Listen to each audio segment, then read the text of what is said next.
نحمده ونصلي على رسوله الكريم اما بعد فاعوذ بالله من الشيطان الرجيم بسم الله الرحمن الرحيم رب اشرح لي صدري ويسر لي امري واحلل عقدة من لساني يفقهوا قولي۔ پہلے بات روزہ فرض ہے اہل ایمان پر۔ دوسری بات صرف مسلمانوں پر نہیں، پہلے اقوام پر بھی فرض تھا۔ تیسری بات لعلکم تتقون، تاکہ تمہارے اندر تقوی پیدا ہو۔ روزہ اس غرض کے لیے فرض کیا گیا۔ 2 ہجری میں فرض ہوا۔ فرضیت کے ساتھ ہی جنگ بدر شروع ہو گئی 17 رمضان کو۔ ابھی مسلمانوں نے چند روزے ہی رکھے تھے کہ جنگ آ گئی سر پر، اور روزے کی حالت میں بھی انہوں نے پھر جہاد کیا۔ پھر آپ دیکھیے کہ ابتدا میں حضور صلی اللہ علیہ وسلم نے لوگوں کو یہ حکم دیا تھا کہ مہینے میں 3 روزے رکھ لیا کریں۔ پھر یہ جب رمضان کے روزے فرض بھی ہو چکے تو شروع میں یہ رخصت رہی کہ جو روزے وہ فدیہ دے دیا کریں۔ بعد میں حکم آیا کہ نہیں، اب آپ عادی ہو چکے ہیں اتنے کہ اب فدیے سے کام نہیں بنے گا، فدیہ نہیں، روزہ ہی رکھو، اور جو شخص بیمار ہو یا مسافر ہو وہ رخصت ہے اس کے لیے، وہ رمضان میں تو روزہ نہ رکھے، لیکن رمضان کے بعد جتنے روزے چھوڑے گئے ہوں ان کو پورا کر لے۔ اس سلسلے میں ایک خصوصی مسئلہ جو خواتین سے متعلق ہے، جس میں عموماً جھول پایا جاتا ہے، وہ یہ ہے کہ مینسز کے دوران جو روزے چھوٹتے ہیں، عموماً میں نے دیکھا کہ خواتین اس کے بارے میں غفلت اختیار کرتی ہیں کہ یہ ہم نے خود تو نہیں چھوڑے، اللہ نے چھڑوا دیے۔ حضور صلی اللہ علیہ وسلم نے نمازوں کی قضاء کا حکم نہیں دیا، لیکن روزے کی قضاء کا حکم دیا۔ لہذا وہ تمام روزے جو پیچھے چھوٹ چکے ہیں، یا تو ان کو جمع کر کے ان کا فدیہ دے دیں، اور آئندہ سے جو چھوٹے ہیں ان کو قضا کریں، اور اگر حیثیت استطاعت ہو تو پچھلے بھی قضا پورے کر لیں۔ اس لیے کہ حضور صلی اللہ علیہ وسلم نے فرمایا کہ رمضان کا جو روزہ ہے، اگر کوئی بغیر کسی عذر کے چھوڑ دیتا ہے تو رمضان کے بعد ساری عمر بھی روزے رکھے اور خیرات کرتا رہے تو اس ایک روزے کے اجر کو نہیں پہنچ سکتا۔ پھر اسی طرح آپ دیکھیں کہ اصل غرض ہے تقوی۔ تقوی کیا ہے؟ کون سا احساس؟ کہ انسان اپنے اندر وہ طاقت، وہ کرج محسوس کرے جو اسے برائیوں سے روک دے۔ ایسا زور انسان کے اندر اٹھے برائی کا اس پر دروازہ بند کر دے کہ نہیں، اب تم اس طرف نہیں آؤ گے۔ یہ تقوی روزہ اس کو پیدا کرنے میں مددگار ہے۔ کس طرح؟ کہ انسان مسلسل 1 مہینے تک اللہ تعالیٰ کے حکم سے وہ چیزیں جو اس نے ہمارے لیے حلال کی انہیں اپنے اوپر حرام کر لیتا ہے مخصوص اوقات میں۔ پانی حلال ہے لیکن روزے میں حرام، کھانا پینا، دوسری خواہشات پوری کرنا عام دنوں میں حلال لیکن روزے میں حرام۔ یہ مسلسل ٹریننگ ہے 1 مہینے کی، جس میں جب انسان کچھ منہ کی طرف لے جانا چاہتا ہے یا سوچتا ہے تو فوراً ایک اندر سے آواز آتی تم روزے سے ہو۔ یہی جذبہ انسان کے اندر اللہ تعالیٰ اس صورت میں پیدا کرنا چاہتے ہیں کہ اگر تم روزے کی حالت میں حلال سے بچتے ہو تو باقی حرام سے کیوں نہیں بچ سکتے؟ لقمہ حلال سے اگر پرہیز کر سکتے ہو تو لقمہ حرام اپنے اندر کیوں لے جاتے ہو؟ جس خدا نے یہ کھانے سے منع کیا، اسی ایک خدا نے وہ منع کیا، اس کو اندر لے جانے سے منع کیا۔ افتؤمنون ببعض الکتاب وتکفرون ببعض، کیا تم کتاب کے کچھ حصے کو مان لیتے ہو اور کچھ کا انکار کر دیتے ہو؟ فما جزاء من یفعل ذلک منکم، تو تم میں سے جو ایسا کرے اس کی کیا جزا ہو سکتی ہے؟ الا خزی فی الحیات الدنیا، دنیا کی زندگی میں رسوائی اور آخرت میں بھی عذاب۔ پھر دوسری بات یہ ہے کہ روزہ مسلسل ہمیں جو تربیت دیتا ہے، اس میں ہم اپنے اندر یہ بھی سوچ پیدا کریں کہ وہ غلط کام جو ہماری زندگی میں رش بس گئے ان میں سے ایک غلط کام کم از کم ضرور چھوڑ دیں۔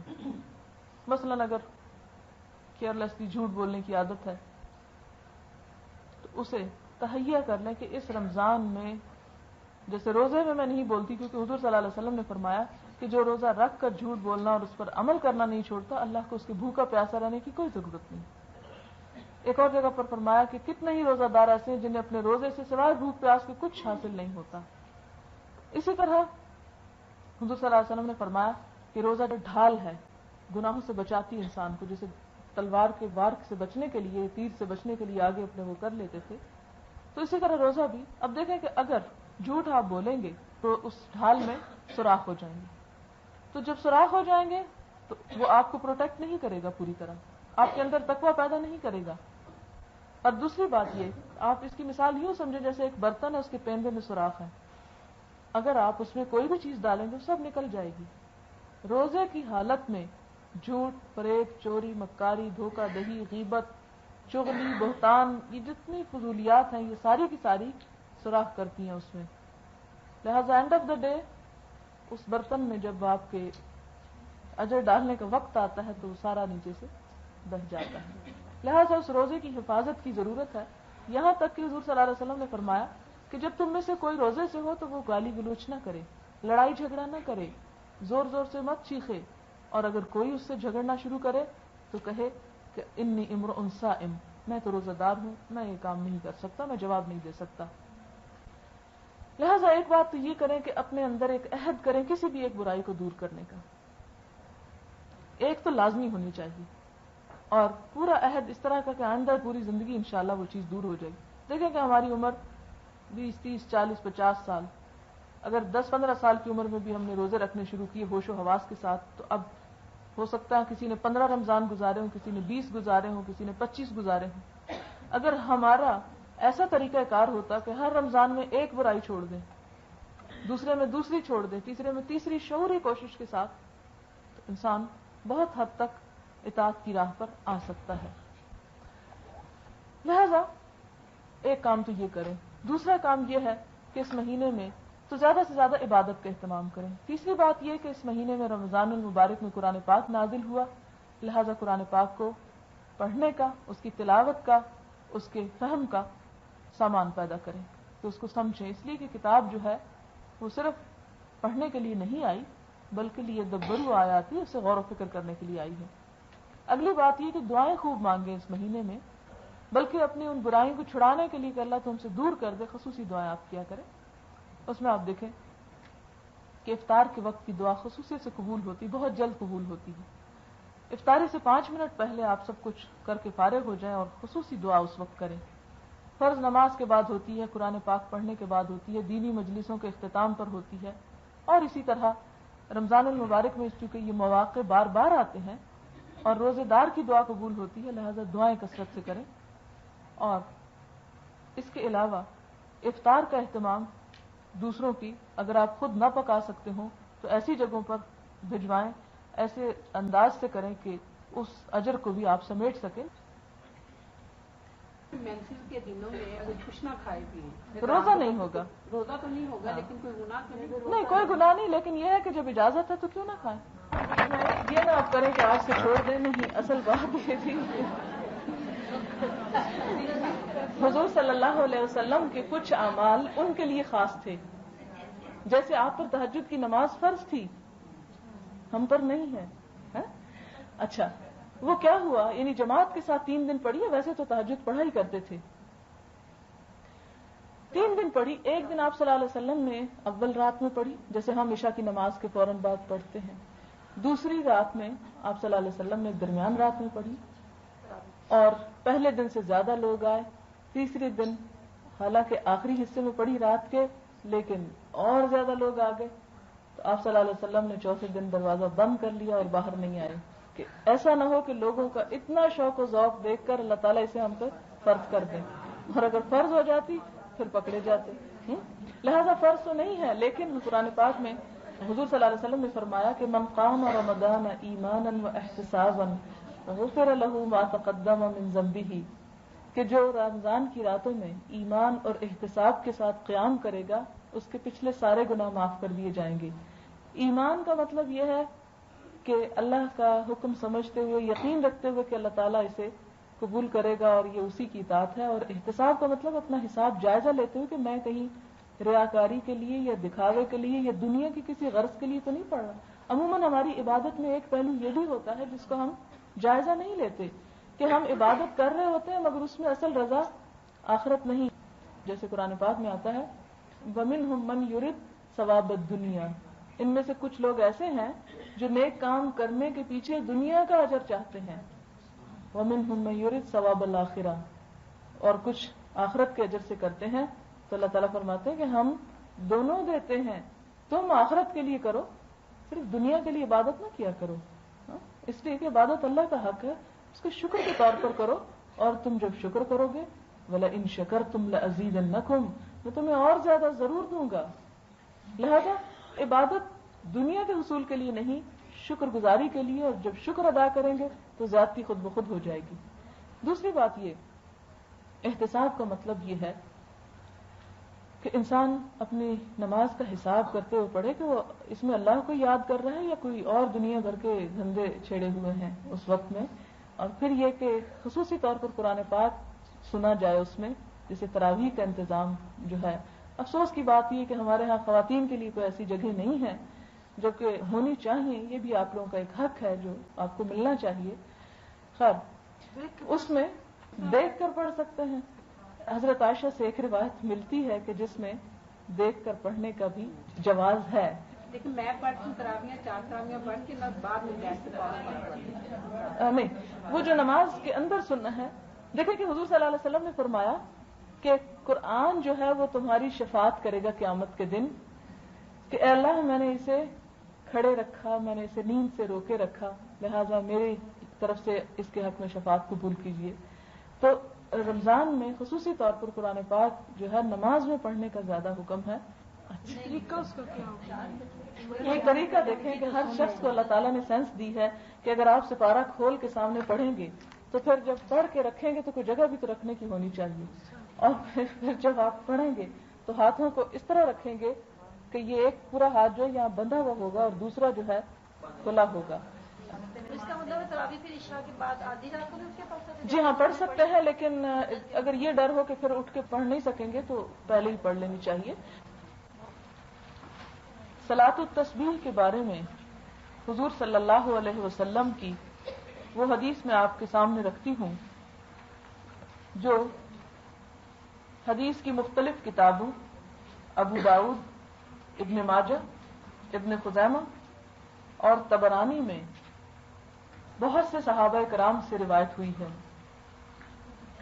اس حدیث کو بہت سے لوگوں نے صحیح قرار دیا ہے. لہذا پہلے نمبر پر یہ بات کہ جن لوگوں کے ذہن میں یہ خیال ہے کہ یہ نماز ایک بدعت ہے، یہ بات غلط ہے. حدیث صحیح ہے اور نماز درست ہے. اب آتے ہیں اس کے اجر اور ثواب کی طرف. حضور صلی اللہ علیہ وسلم نے فرمایا اپنے چچا عباس سے کہ یا عباس یا اماں، اے چچا جان، الا اعطیکا الا امنحکا الا احبوکا، کیا میں آپ کو ایک ایسی چیز نہ عطا کروں، ایک ایسا تحفہ نہ دوں کہ اگر آپ اس کو کریں تو اللہ تعالی آپ کے اگلے پچھلے گناہ معاف فرما دے. وہ تحفہ یہ ہے کہ آپ 4 رکعت نماز پڑھیں، ہر رکعت میں سورۃ فاتحہ پڑھیں. جب آپ قرات سے فارغ ہو جائیں تو پہلی رکعت میں آپ کھڑے ہوں، سبحان اللہ والحمد للہ ولا الہ الا اللہ واللہ اکبر 15 مرتبہ پڑھیں. پھر رکوع پر جائیں، 10 مرتبہ پڑھیں. پھر کھڑے ہو کر 10 مرتبہ پڑھیں. پھر سجدے میں جا کر 10 مرتبہ پڑھیں. پھر سجدے سے اٹھ کر 10 مرتبہ پڑھیں. پھر دوبارہ سجدے میں 10 مرتبہ پڑھیں. پھر سجدے سے بعد 10 دفعہ پڑھیں. تو یوں ہر رکعت میں یہ 75 بار ہو جائے گا اور کل 4 رکعت کی تسبیحات 300 تک ہوں گی. یہ طریقہ بتانے کے بعد حضور صلی اللہ علیہ وسلم نے فرمایا کہ اگر آپ ایسا کر سکیں کہ اسے ہر روز پڑھیں تو روز پڑھ لیں. اگر یہ ممکن نہ ہو تو ہفتے میں 1 مرتبہ، اگر یہ بھی ممکن نہ ہو تو مہینے میں 1 مرتبہ، اور اگر یہ بھی مشکل ہو تو سال میں 1 مرتبہ آپ اسے ضرور پڑھیں.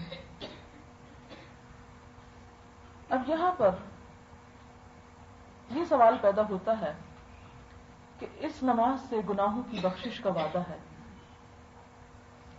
ٹھیک ہے، گناہوں کی بخشش تو ہو گئی، کیا اس بخشش کے بعد ہمارا طرز عمل اب یہ ہونا چاہیے کہ حضور صلی اللہ علیہ وسلم نے فرمایا کہ قیامت کے دن اللہ تعالیٰ انسان کے اعمال کے 3 دفتر کھولیں گے. ایک میں اس کے اچھے اعمال ہوں گے اور ایک میں اس کی خطائیں ہوں گی. تیسرا دفتر جس میں وہ تمام نعمتیں لکھی ہوں گی جو انسان کو دنیا میں عطا کی گئی ہوں گی. اللہ تعالیٰ ان نعمتوں میں سے ایک نعمت کو یہ کہے گا کہ تم اس کے نیک اعمال سے اپنی قیمت وصول کر لو.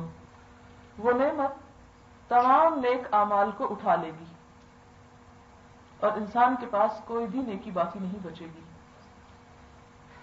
اس وقت اللہ تعالیٰ پھر اس کی نیکیوں کو دگنا کریں گے، مزید بڑھائیں گے اور انسان کو یہ احساس دلائیں گے کہ تم جو کچھ کر کے آئے ہو یہ اس حق سے بہت کم اور کہیں کم ہے جو تمہیں ادا کرنا چاہیے تھا. لہذا اسلام میں اس چیز کا کوئی تصور نہیں کہ انسان جان بوجھ کر غلط کام کرے. اگر کوئی ایسا کرتا ہے تو اس کے لیے جواب دہی بھی سخت ہوگی. ہاں، یہ الگ بات ہے کہ انسان سے غلطی ہو جاتی ہے اور پھر انسان غلطی پر بخشش بھی طلب کرتا ہے، توبہ استغفار کرتا ہے، تو اس پر اللہ تعالیٰ اسے بخش دیتے ہیں. حضرت داؤد علیہ السلام نے اللہ تعالیٰ سے کہا تھا کہ اللہ مجھے معلوم نہیں کہ تیرا شکر میں کیسے ادا کروں، مجھے شکر ادا کرنا سکھا دے کیونکہ تیری نعمتیں مجھ پر بے شمار ہیں. تو اللہ تعالیٰ نے جواب میں فرمایا کہ تیرا اپنے گناہ کا اقرار کرنا، اپنی غلطی کا اعتراف کرنا، یہ بھی اللہ کا شکر ادا کرنا ہے کہ انسان کی طرف سے ڈٹائی، سرکشی تو دور کی بات، اگر کچھ ہو بھی جائے تو اس پر انسان اپنے آپ کو قصوروار قرار دے، نہ کہ کسی اور کے ذمہ ڈال کے خود مطمئن ہو جائے. جیسا کہ شیطان نے جب سجدے سے انکار کیا آدم علیہ السلام کو اور اللہ تعالیٰ نے اس کو اپنی رحمت سے دور کر دیا، اس پر لعنت کی، تو شیطان کا یہ جواب تھا فَبِمَا أَغْوَيْتَنِي، اس وجہ سے کہ آپ نے مجھے گمراہ کیا ہے. تو یہ ایک شیطانی طریقہ اور شیطانی سوچ ہے کہ انسان غلطی خود کرے اور اس کا ذمہ اللہ پر ڈال دے. خدا چاہتا تو مجھے ہدایت مل جاتی، خدا کی مرضی نہیں تو میں ہدایت کہاں سے پاؤں. یا یہ کہ چونکہ اللہ تعالیٰ نے ایسا موقع پیدا کیا، ہر چیز اس کے ہاتھ میں ہے، وہ چاہتا تو میں نہ کرتا. تو نہیں، بندہ مومن سے غلطی ہو جاتی ہے، وہ جان بوجھ کے نہیں کرتا، اور پھر کرنے کے بعد جہاں ندامت کا احساس اس کے اندر پایا جاتا ہے وہیں پر وہ توبہ بھی کرتا ہے. اس لیے کہ صرف ندامت کے احساس سے بھی گناہ نہیں معاف ہوتے جب تک کہ اس کے ساتھ ساتھ اللہ سے بخشش طلب نہ کی جائے. لہذا کوشش یہ ہونی چاہیے کہ ایک تو ہم گناہوں سے رکیں اور دوسرے جو ہو چکے ہیں ان کی بخشش کروانے کے بہانے ڈھونڈیں، اور ان بہانوں میں سے ایک بہانہ یہ صلاۃ التسبیح ہے. پہلی بات تو یہ کہ یہ بخشش کا ایک بہت اچھا ذریعہ ہے. دوسری بات یہ جو عام طور پر لوگوں کے ذہن میں اٹھتی ہے کہ ٹھیک ہے یہ تو آپ نے بتا دیا کہ صحیح حدیث ہے اور یہ نماز بھی درست ہے، لیکن آپ یہ جو جماعت سے اس کو پڑھتے ہیں اس کی کیا دلیل ہے؟ اکٹھے کیوں پڑھتے ہیں؟ الگ الگ پڑھی جائے. تو بات یہ ہے کہ نفل نماز حضور صلی اللہ علیہ وسلم سے جماعت کے ساتھ پڑھنے کی ہمیں دلیل ملتی ہے. مسلم کی روایت ہے، حضرت انس رضی اللہ تعالی عنہ بیان کرتے ہیں کہ حضور صلی اللہ علیہ وسلم ہمارے گھر تشریف لائے اور گھر میں صرف میں، میری والدہ اور میری خالہ تھی. میری والدہ نے انہیں ضیافت کے طور پر کچھ پیش کیا. جب حضور صلی اللہ علیہ وسلم کچھ کھا چکے تو آپ نے فرمایا قوموا فلأصلی بکم، اٹھو آؤ میں تمہیں نماز پڑھاؤں. فصلی بنا فی غیر وقت صلاۃ، تو آپ صلی اللہ علیہ وسلم نے ہم سب کو نماز کے وقت کے علاوہ، یعنی فرض نماز کے علاوہ نفل نماز پڑھائی اور جماعت سے پڑھائی. لہذا یہ دلیل ہے کہ نفل نماز اکٹھے پڑھی جا سکتی ہے. اس کے بعد تیسرا شبہ جو ہمارے دل میں پیدا ہوتا ہے وہ یہ کہ ٹھیک ہے صلاۃ التسبیح بھی درست ہے، جماعت سے پڑھنا بھی درست ہے، لیکن عورت کیسے امامت کرا سکتی ہے؟ عورت جماعت نہیں کرا سکتی. وہ غلط فہمی بھی دور کر لیجئے. اس لیے کہ حضرت عائشہ سے روایت ہے کہ انہوں نے عورتوں کی جماعت کروائی اور ان کی صف کے درمیان میں ہی کھڑی ہوئی. مردوں کی طرح وہ الگ نکل کر صف سے باہر نہیں کھڑی ہوتی، لیکن اسی صف کے اندر دیگر خواتین کے ساتھ کھڑے ہو کر جماعت کروانے کا ثبوت حضرت عائشہ سے ملتا ہے. اس حدیث کو مصنف عبدالرزاق نے روایت کیا ہے. ایک اور حدیث ہے جسے دارقطنی اور بہقی نے روایت کیا ہے. یہ حدیث کی 2 کتابیں ہیں کہ حضرت عائشہ نے خواتین کو جماعت کرائی، امامت کرائی اور ان کے درمیان کھڑی ہوئی، اور یہ نماز فرض نماز تھی. کسی کے ذہن میں یہ نہ ہو چلے یہ نفل تو ہم پڑھ لیتے ہیں لیکن فرض اپنے پڑھیں گے کہیں ضائع نہ ہو جائیں ہمارے، نہیں. تیسری روایت مصنف عبدالرزاق ہی کی ہے کہ حضرت ام سلمہ نے عصر کی نماز خواتین کو جماعت سے پڑھائی اور ان کے درمیان کھڑی ہوئی. چوتھی روایت سنن نبی داؤد اور صحیح ابن خزیمہ کی ہے جس میں حضرت ام ورقہ جو اسلام میں سب سے پہلی حافظ خاتون تھی، انہیں نبی صلی اللہ علیہ وسلم نے حکم دیا کہ وہ اپنے گھر والوں کی فرائض میں فرض نمازوں میں جماعت کرایا کریں، اور ان کے لیے باقاعدہ مؤذن بھی مقرر کیا کہ وہ آذان دے گا اور یہ بچوں کو، گھر والوں کو، محلے کی خواتین کو فرائض میں جماعت کروا دیا کریں.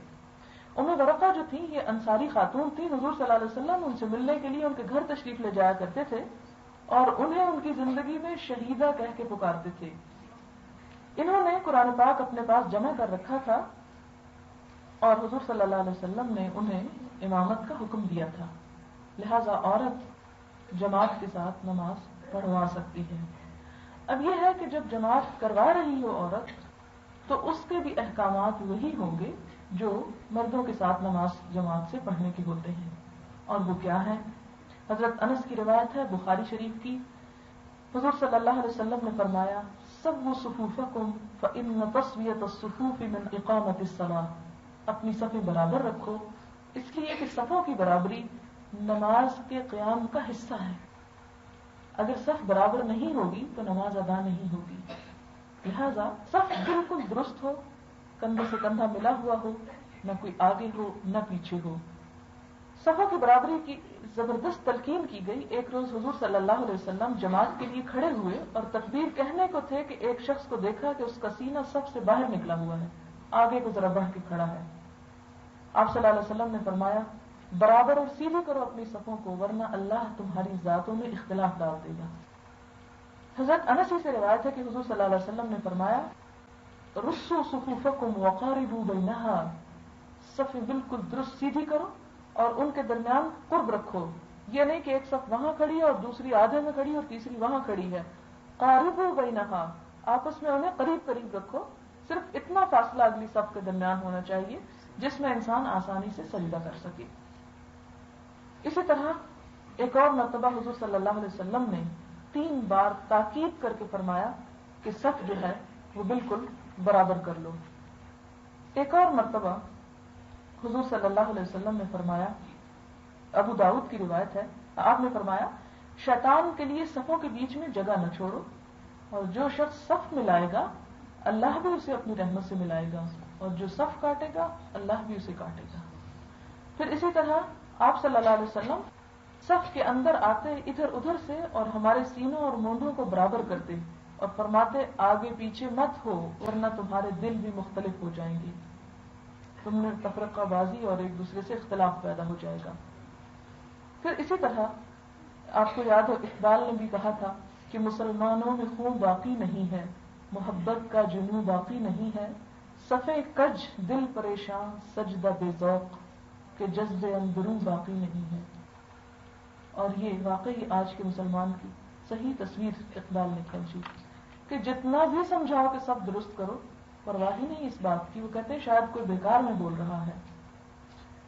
اور خصوصی طور پر اس کا مظاہرہ آپ وہاں دیکھیں حرم شریف میں جہاں عموماً خواتین کو علم نہیں ہوتا اور اگر کوئی بھولے سے ان سے کہہ بھی دے کہ ذرا ساتھ ہو جائیں تو میرے اپنے ساتھ یہ ہوا کہ کہنے لگی خاتون کہ مجبوری کیا ہے.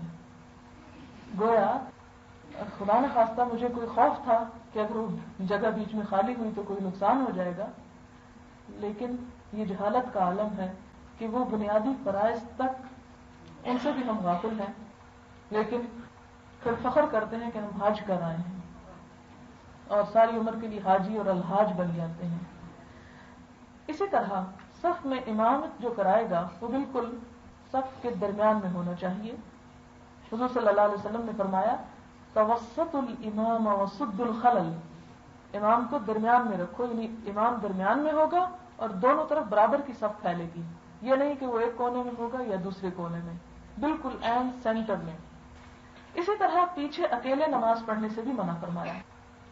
حضور صلی اللہ علیہ وسلم نے ایک شخص کو دیکھا کہ وہ صف سے پیچھے الگ ہو کے نماز پڑھ رہا ہے۔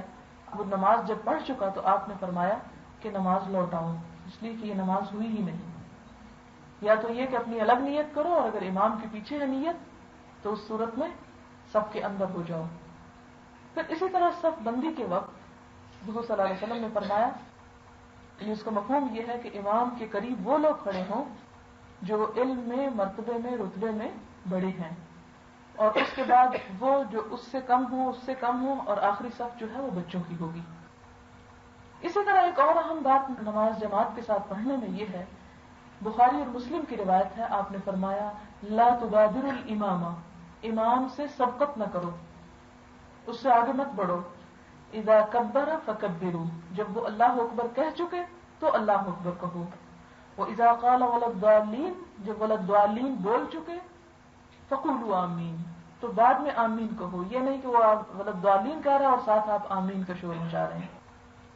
وَإِذَا رَكَعَ، جب وہ رکوع کو چلا جائے فَارْكَعُوا، تو رکوع کرو، وَإِذَا قَالَ سَمِعَ اللَّهُ لِمَنْ حَمِدَهُ، تو آپ کہو ربنا وَلَكَ الْحَمْدُ۔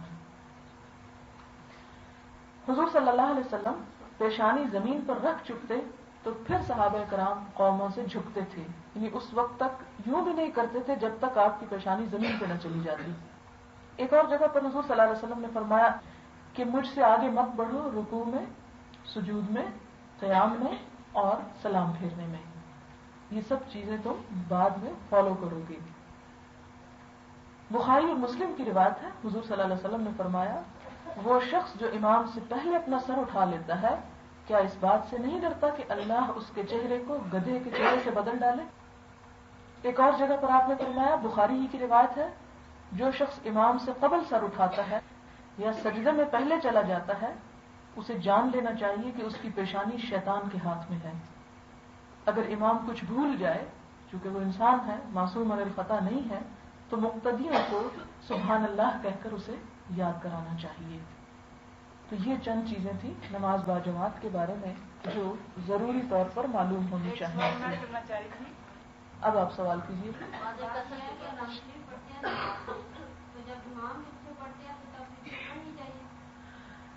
اس میں یہ کہ دل میں آپ پڑھیں، ہاں دل میں دہرا سکتے ہیں، جی ہاں، نہیں دل میں پڑھیں، اس لیے کہ اس کے بارے میں حدیث میں واضح طور پر آتا ہے لا صلاۃ الا بفاتحۃ الکتاب، فاتحۃ الکتاب کے بغیر نماز نہیں ہوتی۔ لہذا جب امام پڑھ رہا ہو، اس میں حضور صلی اللہ علیہ وسلم کا پڑھنے کا جو طریقہ تھا وہ یہ تھا کہ آپ ہر رکعت کے بعد خاموش، یعنی رک جاتے ہیں، وقفہ کرتے ہیں۔ ہمارے ہاں تو امام یہ کرتے ہیں کہ الحمد سے شروع ہوتے ہیں تو الضالین پہ جا ختم کرتے ہیں، ایک ہی سانس میں ساری پڑھ ڈالتے ہیں۔ لیکن حضور صلی اللہ علیہ وسلم سے جو مسنون طریقہ ثابت ہے وہ یہ کہ بسم اللہ الرحمن الرحیم، الحمد للہ رب العالمین، الرحمن الرحیم، تو وہ جو ایک پاز آتا ہے ہلکا سا، اس میں انسان دل میں دہرا سکتا ہے اس کو۔ یہ نماز تراویح کے اندر امام کے پیچھے قرآن شریف سامنے رکھ کے کیا پڑھ سکتے ہیں؟ ہاں، یہ ایک اور سوال یہ ہے، اصل بات یہ ہے کہ حضور صلی اللہ علیہ وسلم کے دور میں قرآن پاک اس طرح کتابی شکل میں موجود نہیں تھا، اور کہیں یہ نہیں ملتا کہ کسی نے، جو کاتبین وحی بھی چند ایک تھے، اسلام جب آیا تو صرف شاید 17 لوگ لکھنا جانتے تھے، گنے چنے، اور اس میں سے وہ سارے مسلمان نہیں ہوئے تھے، جو ایک آدھ ہوا تھا وہی بس وحی کو لکھا کرتے تھے۔ اب وہ وحی جو لکھی جاتی تھی، کوئی چمڑے پر لکھی جا رہی ہے تو کوئی پتھر پہ، اور کوئی کاغذ تو تھا ہی نہیں، کاغذ تو بعد میں آیا، یعنی جو کچھ میسر آتا تھا اس پر لکھا جاتا تھا۔ اب یہ مختلف لوگ اس کو جمع کرتے رہے، جیسے ام ورقہ کی میں نے بات کی، یہ بھی اپنے پاس جمع کیا کرتی تھی۔ اب حضور صلی اللہ علیہ وسلم کی وفات تک ایک کتاب کی شکل میں قرآن پاک ابھی نہیں آیا تھا. یہ بعد کے ادوار میں حضرت عثمان رضی اللہ تعالیٰ عنہ کے دور میں اس طرح ایک جلد میں آیا اور پھر اس کی کاپیاں کروا کر مختلف جو تھے صوبے ان میں بھیج دی گئی سرکاری کاپیاں. ان میں سے ایک کاپی آج کل رشیا کے کسی عجائب گھر میں موجود ہے. اسی طرح ایجپٹ میں شاید ایک کاپی ہے، بلکہ شاید وہ کاپی ہے جس پر حضرت عثمان رضی اللہ تعالیٰ عنہ کی شہادت کے وقت ان کا خون بھی گرا تھا، اور وہ خون فَسَيَكْفِيكَهُمُ اللَّهُ میں وہ طبقہ تھا. اس وقت تو کوئی ہمیں ایسی دلیل نہیں ملتی کہ کسی نے حضور صلی اللہ علیہ وسلم کے سامنے ایسا کیا ہو کہ اپنا وہ ٹکڑا اٹھا لایا ہو اور حضور صلی اللہ علیہ وسلم نماز پڑھا رہے اور وہ پیچھے دیکھ رہا ہو. کوئی چیز ایسی نہیں ملتی. اب کچھ لوگوں کا خیال یہ ہے کہ اس طرح پڑھنے سے ان کو سمجھ زیادہ آتا ہے. اب یہ ہے کہ آپ صلی اللہ علیہ وسلم سے نہ تو ہمیں اس کے جواز میں کوئی بات ملتی ہے، نہ نفی میں ملتی ہے، نہ منع کیا ہے، نہ حکم دیا ہے، نہ رخصت دی ہے. یہ بات کا ایک فعل ہے. اب دیکھیں کہ اس میں اگر کوئی شخص یہ گنجائش نکالتا بھی ہے کہ اس سے کوئی فرق نہیں پڑتا کیونکہ آپ نے نہیں روکا، تو واقعی نہیں روکا. لیکن فرق یہ پڑتا ہے کہ آپ کے اس پکڑنے سے آپ کو تو توجہ زیادہ مل جاتی ہے، لیکن باقی لوگ اس سے ڈسٹرب ہوتے ہیں. پھر اس میں یہ ہے کہ مصحف کو بھی تھوڑا سا وہ مشکل پڑتی ہے کہ آپ اسے نیچے لے جاتے ہیں تو کہاں رکھیں گے، پھر اٹھائیں گے، پھر آپ کھولیں گے، پھر اس کے ورقے ڈھونڈیں گے، پھر امام کہیں پڑے گا، پھر دیکھیں گے نہیں یہ نہیں پیچھے ہے، پیچھے نہیں آگے ہے. اس سے نماز کی توجہ جو ہے اس میں خلل اندازی ہو جاتی ہے، اور وہ آپ کو نہیں دوسروں کی اذیت کا اگر باعث بنتا ہے تو یہ کام نہ ہو. پھر ایک اور بات یہ کہ نماز میں جب لوگ نماز پڑھ رہے ہوں تو حضور صلی اللہ علیہ وسلم نے اس وقت اونچی آواز میں باہر کے لوگ یعنی جو نماز نہ پڑھ رہے ہوں ان کو بھی منع کیا کہ وہ اونچی آواز میں قرآن پاک نہ پڑھیں، تلاوت نہ کریں.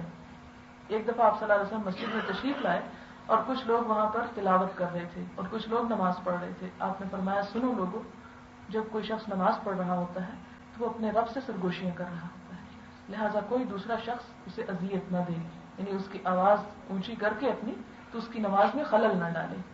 لہٰذا نہ تو آپ اس طریقے سے خلل ڈالیں، نہ آپ دوسرا یعنی اگر امام پڑھ رہا ہے تو پیچھے آپ کو بھی خوش قسمتی سے وہ آیتیں آتی ہیں تو آپ اس کو ظاہر کرنے کے لیے اونچی آواز میں مت پڑھیں.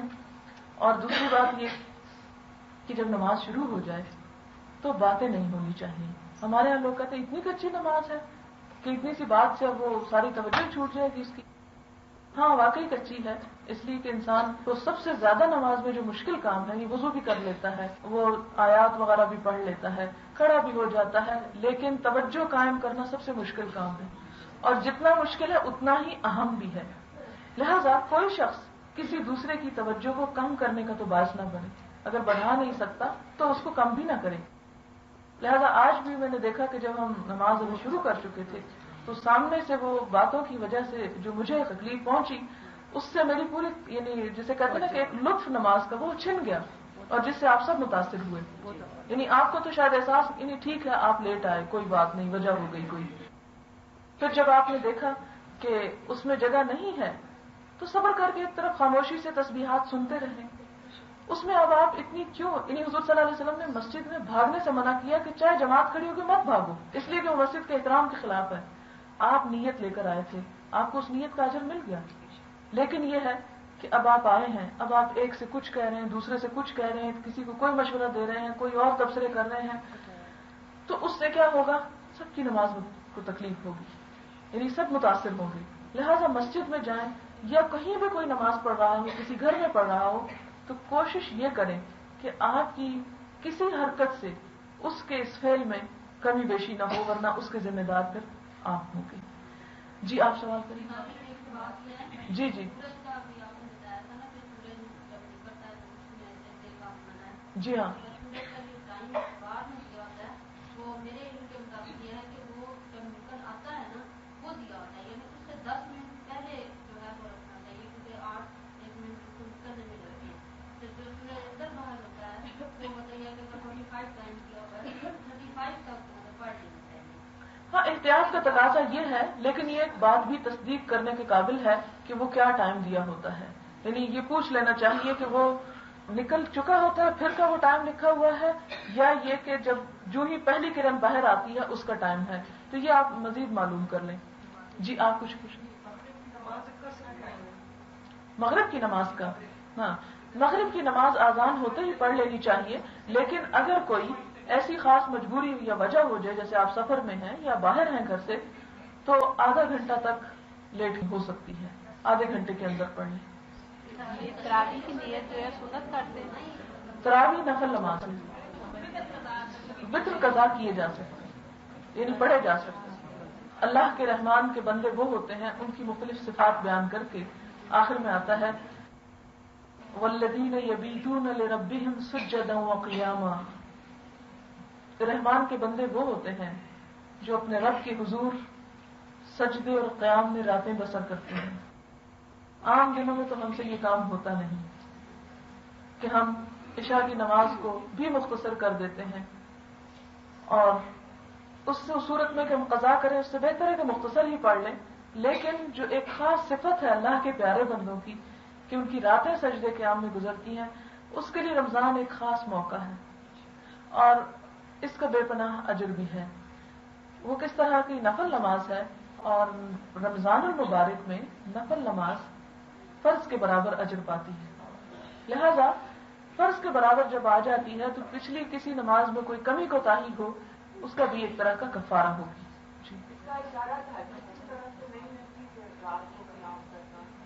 دیکھیں، رات جس چیز پر رات کا اطلاق ہوتا ہے وہ ساری رات ہے۔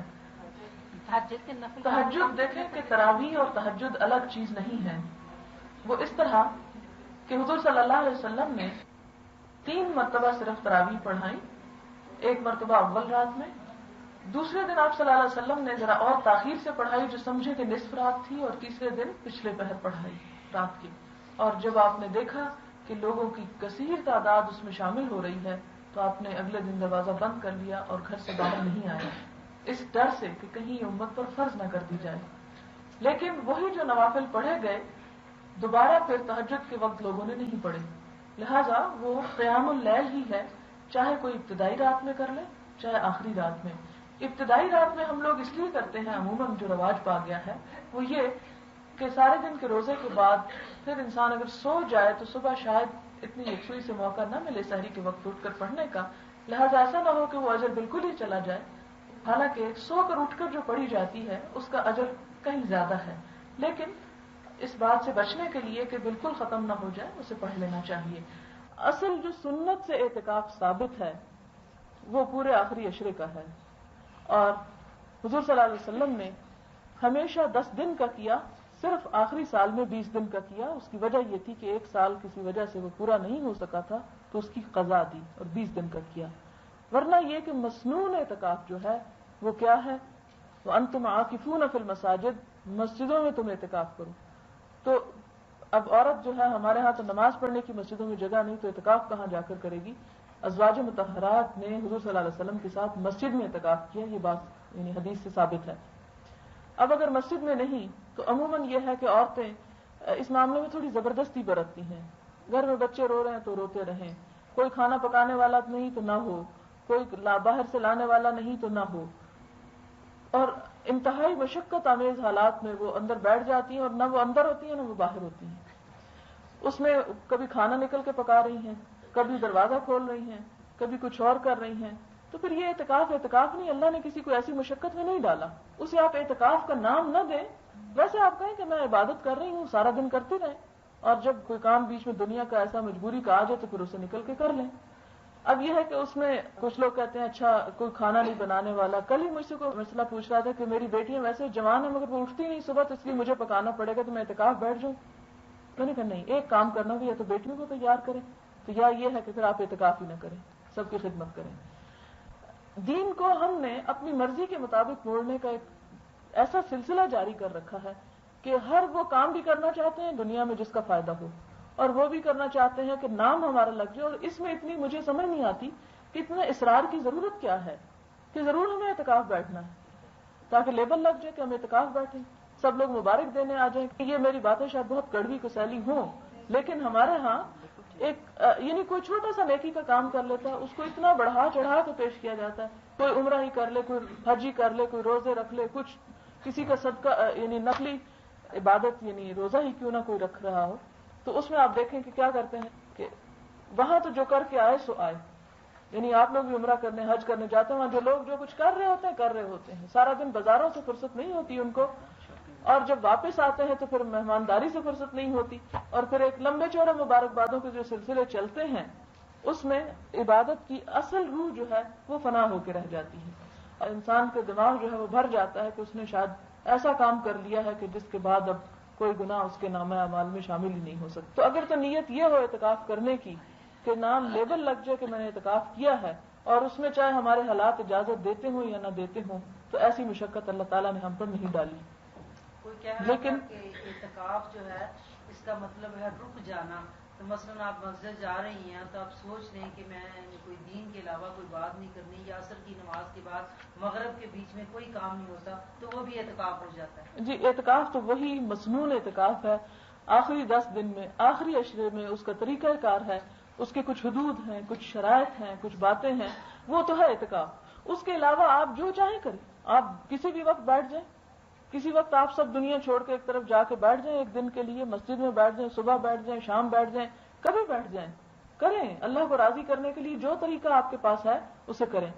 لیکن یہ ہے کہ جو اصل مسنون سنت سے ثابت شدہ اعتکاف ہے، جو حضور صلی اللہ علیہ وسلم نے خود کیا، وہ یہی ہے کہ رمضان کے دنوں میں، آخری 10 دنوں میں اعتکاف کیا، اور اس میں یہ ہے کہ انسان سوائے اشد مجبوری کے اپنی اس جگہ کو نہیں چھوڑ سکتا جہاں پر وہ اعتکاف بیٹھا ہوا ہے، دنیا کی کوئی بات نہیں کر سکتا، اپنے آپ کو ہر دنیا کے کام سے روکے رکھے۔ یہ دراصل انسان کے اندر ایک فطری جذبہ ہوتا ہے کہ میں سب سے کٹ کے صرف رب کا ہو جاؤں، جیسے کہ اللہ تعالیٰ کہتے ہیں کہ وہ تبتل الیہ تبتیلا، سب کو چھوڑ کر، کیونکہ ہماری زندگی اتنی پر ہنگامہ ہے کہ ہم نماز بھی پڑھ رہے ہوتے ہیں تو ساتھ ٹی وی میوزک چل رہا ہوتا ہے، اور ہماری نمازیں کچھ سمجھ نہیں آتی کیا پڑھا ہے کیا نہیں پڑھا، ادھر نماز پڑھ رہے ہیں، ادھر ٹیلی فون کی گھنٹی بج رہی ہے، وہ آدھا دھیان ادھر ہے آدھا ادھر ہے، نماز پڑھ رہے ہیں، دروازہ بج رہا ہے، شور ہے، ہنگامہ ہے، پوری زندگی ایک ہنگامے کی نظر ہو چکی ہے۔ تو اس زندگی کی آفت میں واقعی جو شخص خدا سے محبت کرتا ہے، اس کا دل چاہتا ہے کہ وہ سب سے الگ ہو کے کسی طرف بیٹھے اور صرف وہ اور خدا ہو، اور اپنے دل کے سارے حال اس کے سامنے رکھے اور اس سے مانگے، اور اس کے ساتھ ایک خاص اس کا تعلق ہو، اور وہ ایک روحانیت کو، ایک قوت انسان کے اندر پیدا ہو۔ یہ جذبہ بڑا اچھا ہے، قابل تعریف ہے، ہونا چاہیے، اور ہر بندے کی آخری تمنا ہے، اس لیے کہ والذین آمنوا اشد حبا للہ، جو اہل ایمان ہوتے ہیں وہ اللہ کی محبت میں سب سے بڑھ کر ہوتے ہیں۔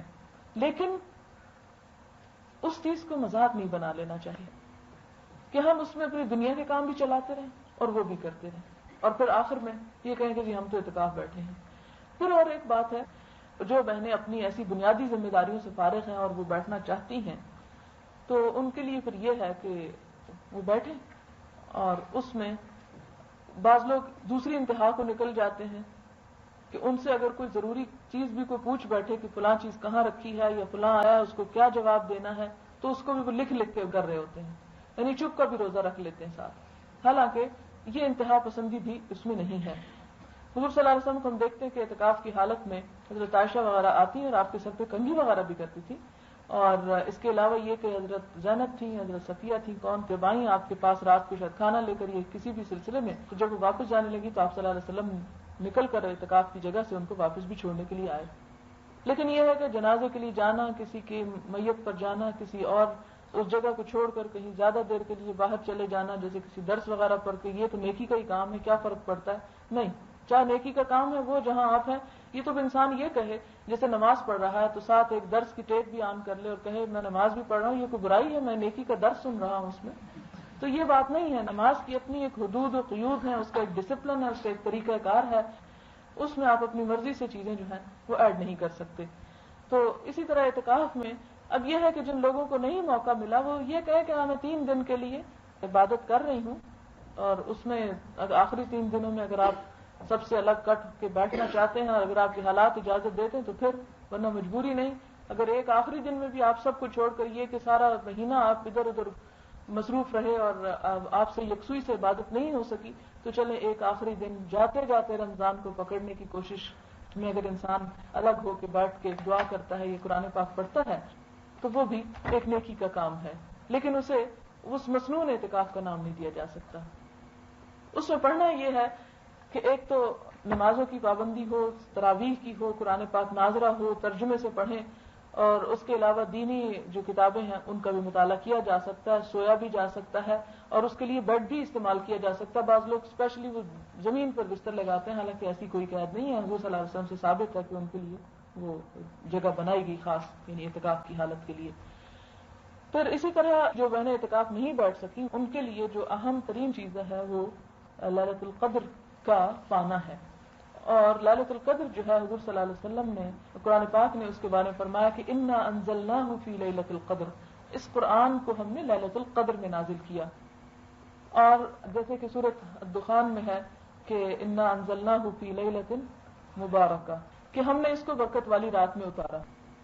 اب یہ برکت والی رات میں جو اتارا تو لوگ پہلے آصف شعبان کے اوپر بات ہو چکی کہ لوگ اس کو 15 شعبان قرار دیتے ہیں، حالانکہ وہ یہی رات ہے جو رمضان کی راتوں میں سے آخری عشرے کی راتوں میں سے ہے. انا انزلناہ فی لیلۃ القدر، لیلۃ القدر میں نازل کیا. اب لیلۃ القدر جو ہے وہ کوئی بھی مخصوص رات نہیں، عموماً لوگ اس کو 27ویں کی رات جو ہے وہ قرار دے کے تو باقی راتوں کو بھولے رہتے ہیں.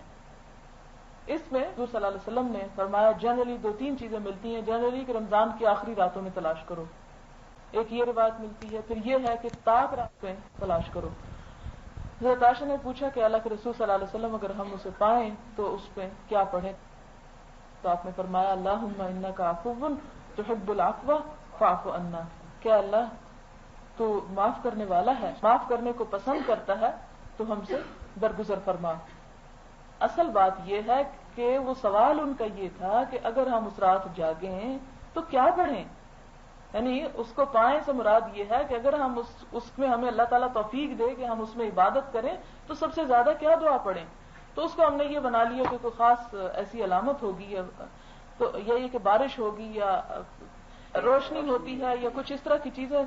اینی ہاں اس میں یہ ہے کہ ہمارا کام یہ نہیں کہ ہم عبادت چھوڑ کے ان علامتوں کو تلاش کرنا شروع کر دیں. ہمارا کام یہ ہے کہ ہم کام کرتے جائیں جو اللہ نے ہماری قسمت میں لکھا ہے. انشاءاللہ تعالیٰ اگر ہمارے اندر تڑپ ہوئی تو خدا ہمیں عطا کر دے گا. اب یہ ہے کہ اللہ تعالیٰ فرماتے کہ لیلۃ القدر خیر من الف شہر، 1000 مہینوں سے بہتر ہے. اس کا بھی مفہوم لوگ غلط لیتے ہیں. لوگ یہ سمجھتے ہیں کہ اس میں عمل کرنا 1000 مہینوں سے عمل کرنے سے بہتر ہے، حالانکہ اس میں یہ مطلب نہیں ہے. اس کا مطلب یہ کہ چونکہ اس رات میں قرآن نازل کیا گیا، یہ اتنا بڑا کام ہے کہ جو 1000 مہینوں سے زیادہ بہتر ہے. یعنی 1000 مہینوں میں جو کام ہو سکتا ہے اس سے بڑا کام اس رات میں کیا گیا. پھر اس کے علاوہ یہ کہ تنزل الملائکۃ والروح فیہا باذن ربہم من کل امر سلام. اس رات میں فرشتے اور روح یعنی جبریل امین اترتے ہیں. روح سے مراد یہاں پر لوگ وہ عام روحیں لے لیتے ہیں، حالانکہ مراد اس سے جبریل امین ہے. کس لیے اترتے ہیں؟ تنزل الملائکۃ والروح فیہا باذن ربہم، رب کے اذن کے ساتھ. جب وہ حکم دیتا ہے تو اترتے ہیں، خود سے نہیں بھاگے پھرتے. پھر اس میں سلامتی کے ساتھ یعنی سلامتی کا پیغام لے کر اترتے ہیں. اور یہ رات سراسر سلامتی ہے فجر تک. تنزل الملائکۃ والروح فیہا باذن ربہم من کل امر، ہر امر لے کر اترتے ہیں. یعنی اس رات میں تقدیروں کے فیصلے ہوتے ہیں. اللہ تعالیٰ ان کے سپرد وہ سارے احکامات کرتا ہے، کس کو اگلے سال تک مارنا ہے، کس کو رزق کتنا ملے گا، کون کیا کرے گا.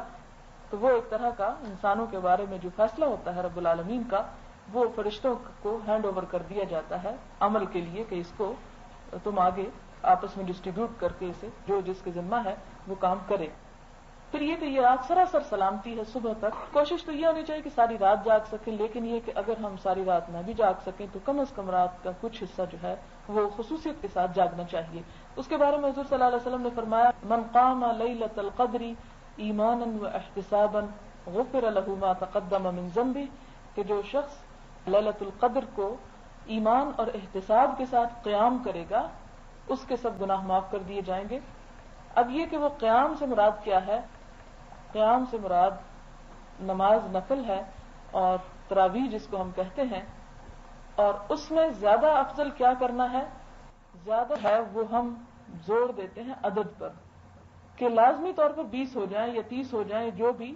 یا بعض اوقات لوگ فخر کرتے ہیں، میں نے خود سنا صبح اٹھ کر لوگ کہ آج میں نے 100 نفل پڑھے، دوسرا کہتا ہے میں نے 50 پڑھے، تیسرا کچھ اور کہتا ہے. حالانکہ نفل عبادت جو ہے یہ حد سے زیادہ چھپانے کی چیز ہے، کیونکہ یہ تو اپنے دل کی خوشی سے صرف اللہ کو دیتے ہیں نا. یہ تحفہ ہے ہماری طرف سے اللہ کے حضور کہ جو صرف ہم اس کو دیتے ہیں، تو لوگوں کو بتانے کی کیا ضرورت ہے؟ یعنی اگر آپ خود سوچیں کہ آپ کو کوئی چیز دے اور اس کا ڈھنڈورا سارے شہر میں پیٹتا رہے کہ میں نے فلاں کو یہ دیا یہ دیا یہ دیا، آپ بتائیں کہ یہ بات آپ کو کیسے لگے گی؟ تو اسی طرح اللہ تعالیٰ کو یہ بات سخت ناگوار ہے کہ کوئی کام بظاہر اس کے لیے کیا جائے لیکن اس میں اصل نیت جو ہو وہ لوگوں کے سامنے اپنی نیکی اور تقوی کا روب جمانے کی ہو. تو یہ چیز نہیں ہونی چاہیے. احتساب کے ساتھ نیت کا جائزہ لیتے ہوئے کہ خالصتاً اللہ کے لیے ہو. پھر آپ کو وہ حدیث بھی شاید سنائی ہو کہ جس میں حضور صلی اللہ علیہ وسلم نے فرمایا کہ الصیام والقرآن یشفعان للعبد، قرآن اور صوم جو ہے یہ دونوں بندے کے حق میں سفارش کریں گے. قرآن یہ سفارش کرے گا کہ اے اللہ اس نے میری خاطر اپنی نیند چھوڑی اور قیام کیا. قیام میں افضل ترین کام کیا ہے کہ زیادہ سے زیادہ اس کو طول دیا جائے. حضور صلی اللہ علیہ وسلم کی جو رات کی نماز تھی اس کے بارے میں حضرت عائشہ کہتی ہیں کہ تمہیں کیا خبر کہ ان کا طول کیسا تھا اور ان کا حسن کیسا تھا، یعنی کتنی لمبی وہ رکعتیں ہوتی تھی اور کتنی خوبصورت انداز میں پڑھی ہوئی ہوتی تھی، کتنی اس میں عاجزی اور انکساری ہوتی تھی، کتنا ان میں اللہ کی طرف رجوع اور خشوع اور خضوع ہوتا تھا. تو ہماری بھی عبادت کی اصل روح اور اصل نیت یہی ہونی چاہیے اور کوشش یہی ہونی. عموماً لوگ پوچھتے ہیں کیا تسبیح پڑھیں، کیا ذکر کریں، سب سے زیادہ تو آپ نماز پڑھیں. لیکن ہم نے آن دا ہول ایک قومی ہمارے ہاں یا ایک امت کے اندر ایک خاص شارٹ کٹ تلاش کرنے کا ٹرینڈ چلا ہوا ہے. جو ہمارے اوپر فرائض عائد ہوتے ہیں ان کو ہم ادا نہیں کرتے اور جو نفل چیزیں ہیں ان کے پیچھے ہم بھاگتے ہیں. اب مثلاً فرض ہم تو کیا ہے کہ ہم اس قرآن کو پڑھیں، سمجھیں، اس پر عمل کریں، اس کی طرف توجہ نہیں. لیکن نفل عبادت ہے، کوئی ذکر کرنا، کوئی وظیفہ کرنا، کچھ اس کی طرف بہت زور دیتے ہیں، وہ مس نہیں ہونے دیتے. اس کو مس نہیں کر سکتے، نماز اس میں چلی جاتی ہے تو چلی جائے، اس کی پرواہ نہیں. پھر اسی طرح آپ دیکھیں کہ رمضان کی راتوں میں بھی تہجد میں جیسے حضور صلی اللہ علیہ وسلم سے مسنون جو چیز تھی اس میں ہو، ورنہ یہ کہ عام طور پر جو توفیق ہو پڑھ لی، 2 پڑھ لیں، 4 پڑھ لیں، 10 پڑھ لیں، جتنے نوافل بھی آپ پڑھ سکیں اور کوشش یہ کریں کہ لمبا قیام ہو. پھر اس میں آپ دیکھیں کہ بہت سے لوگ اکیلے گھر میں کرنا چاہتے ہیں تو کر نہیں سکتے. اس میں نے آپ کو بتایا تھا کہ میں نے پچھلے سال اس معاملے میں کافی تحقیق کی کہ کیا صحابہ کرام میں کوئی ایسا ہمیں نمونہ ملتا ہے کہ کسی نے الگ نفل پڑھنے کے لیے دیکھ کر پڑھا ہو. تو مجھے حضرت عائشہ کے غلام صفوان کا وہ واقعہ ملا کہ جس میں وہ دیکھ کر پڑھا کرتے تھے. تو اس میں یہ ہے کہ آپ اگر پڑھنا چاہیں تو اس طرح پڑھ سکتے ہیں کہ آپ اپنے پاس ایک ٹیبل رکھ لیں اور ایک سپارہ لے لیں اور اس سپارے کو آپ اس طرح ایک ہاتھ سے، یعنی اگر آپ 2 ہاتھ استعمال کریں گے تو پھر ایسے ہوگا، آپ اس طرح رکھ لیں کہ ایک ہاتھ نیچے رکھا ہے تو دوسرا ہاتھ اگر پورا اس کے اوپر اس طرح نہیں بھی آ رہا تو اس طرح آ رہا ہے تو آپ اس کو دیکھ کے پڑھ سکتے ہیں. ویسے افضل یہی ہے کہ کوئی حافظ ہو اور وہ پڑھ رہا اور پیچھے جو ہے سب سنیں، کیونکہ خود دیکھ کے پڑھنے میں پھر وہ پوری کنسنٹریشن نہیں رہتی اور نماز میں خلل آتا ہے. ایک رکعت میں ہاں، وہ تو یہ ہے کہ کوشش اگر کی جائے تو حفظ قرآن کی طرف توجہ دینی چاہیے. لیکن یہ کہ اگر بچپن سے نہیں کیا اور اس عمر میں ہوتا نہیں، کیونکہ ہر شخص کا حفظ کا جو معیار مختلف ہوتا ہے. کچھ لوگ حفظ میں بہت اچھے ہوتے ہیں، کچھ لوگ باوجود کوشش کے حفظ نہیں کر سکتے میرے جیسے. آگے آپ کے اگر کوئی پڑھ رہا ہو تو اس کو تو آپ پورے یکسوئی سے سنیں. لیکن یہ ہے کہ چونکہ نماز کے اندر قرآن پاک کو کھڑے ہو کر پڑھنے کا بے پناہ اجر ہے، اس اجر کو پانے کے لیے سب لوگ تو یعنی اکٹھے ہو کر ہر بندہ اپنے ہاتھ پہ سپارہ نہ پڑھ. جیسے آپ اکیلے گھر میں کھڑے ہیں اس صورت میں آپ ٹیبل ساتھ رکھ لیں اور ٹیبل ساتھ رکھ کر اگر ایک الگ سے یعنی قرآن پاک نہ اٹھائیں، اس سپارے کو اگر آپ یوں رکھ کر پڑھ رہے ہیں اور نیچے جانے سے پہلے اگر آپ ساتھ رکھ لیتے ہیں، یعنی کچھ اونچا ٹیبل ہے تو اس میں حرج کوئی نہیں. یہ گنجائش ہے جس کا ثبوت حضرت عائشہ سے ملتا ہے. اس صورت میں جبکہ انتہائی مجبوری ہو اور جب آپ کے گھر کے پاس مسجد ہے اور آپ جا بھی سکتے ہیں تو صرف اس لیے کہ نہیں میں خود پڑھ سکتا ہوں اس کو کھول کے، تو یہ کم تر درجہ ہے. اصل جو درجہ ہے وہ وہی ہے کہ آپ کوئی پڑھ رہا اور اس کے پیچھے سنیں. اس لیے کہ حضور صلی اللہ علیہ وسلم کو خود بھی، حالانکہ ان کے اوپر قرآن پاک نازل ہوتا تھا، پھر بھی وہ قرآن پاک جو ہے یعنی دوسروں سے سنا کرتے تھے. حضرت عبداللہ بن مسعود بہت اچھی تلاوت کیا کرتے تھے، ان سے آپ نے سنایا مختلف مواقع پر. تو یہ ایک گنجائش ہے کہ اگر کوئی شخص طویل قیام کرنا چاہتا ہے تو اگر اس کو 10-12 صورتیں آتی ہیں، وہ بار بار وہ پڑھتا بھی ہے تو ایک بہت طویل قیام نہیں ہو سکتا، 20 منٹ 25 منٹ آدھے گھنٹے کا. جی آپ جیسے ایک ہی ملک میں بات شروع ہے اس سے تو صرف طاق راتوں سے بھی تو فرق آ جاتا ہے. اصل بات یہ ہے کہ اللہ تعالیٰ نے ہمیں مکلف کیا ہے اس چیز کا کہ ہم اپنے علاقے کے چاند کے مطابق روزہ رکھیں. اللہ تعالیٰ کو ہم سے کہیں پہلے پتا تھا کہ زمین گول ہے اور بیک وقت پوری زمین پر چاند نظر آ ہی نہیں سکتا، لہذا وہ فرق تو پڑے گا. اب آپ دیکھیں کہ دن جو ہوتی ہے یا رات جسے عربی میں کہتے ہیں وہ 24 گھنٹے کی ہوتی ہے، ٹھیک ہے. اب اس میں اگر ایک حصہ کہیں پر دن ہے اور کہیں رات ہے اور کہیں وہ دوسرا دن ہو چکا ہے تو اس میں اللہ تعالیٰ کے لیے یہ بات کوئی مشکل نہیں کہ اس علاقے کے اس جگہ کے لوگوں کے مطابق ان کو یعنی دینا تو اس نے سب کو ہے. یہ نہیں کہ وہ صرف سعودی عرب والوں کو لیلۃ القدر دے گا اور ہمیں نہیں دے گا، وہ ہمیں بھی دے گا، سب کو دے گا، پوری دنیا میں جہاں بھی لوگ بستے ہیں. لیکن اس کا رحمت ہمارے پیمانوں سے کہیں وسیع ہے، چونکہ اس نے ہمیں مشقت میں نہیں ڈالا. وہ چاہتا تو ہمیں یہ کہتا کہ جو حرم میں چاند نظر آتا ہے سب دنیا اس کو فالو کرے. اب دوسرے علاقوں میں اسی وقت جب دن ہو تو وہ جب وہاں روزہ ہے دن میں اور وہاں رات ہے تو وہ رات کو پھر کیا روزہ رکھے ان کے چاند کے نظر آنے کے وقت کے مطابق؟ نہیں. اللہ تعالیٰ نے ہماری سہولت کے لیے یہ بات ہمیں کہی کہ ہر علاقے اور ہر جگہ کے لوگ جو ہیں وہ خود دیکھ کر اس کے مطابق روزہ رکھیں. اور اس کی شاید ترمذی یا بہقی کی روایت ملتی ہے، مجھے صحیح یاد نہیں ہے، کہ جس میں آتا ہے کہ ہر بلد کا مطلع جو ہے وہ مختلف ہے. اس میں یہ ہے، دیکھیں کہ ہمیں یہ کہا کہ ایمان کتنی زبردست بات. یعنی اتنی دفعہ میں نے یہ حدیث پڑھی ہے اور مسلسل میں یہ غور کرتی ہوں کہ اس میں ایمان کا لفظ کیوں آیا ہے. یعنی جو لیلۃ القدر کا قیام کرے ایمان کے ساتھ اور احتساب کے ساتھ، تو یہ ایمان ہی ہے کہ تم یقین رکھو کہ وہ تمہیں عطا ہوگی اور تم اپنی طرف سے خلوص نیت کے ساتھ کوشش کرتے چلے جاؤ. کیونکہ عموماً یہ ہوتا ہے کہ جب انسان عبادت کے لیے کھڑا ہوتا ہے نا تو یہ شک اسے کمزور کر دیتا ہے، پتہ نہیں وہ ہے یا نہیں، پتہ نہیں وہ کل تھی یا آج ہوگی، پتہ نہیں جو ہماری طاق راتیں ہیں. اگر تو آپ نے چاند دیکھ کر رکھا تو آپ 100% یقین رکھیں کہ انہی طاق راتوں میں سے ایک ہے.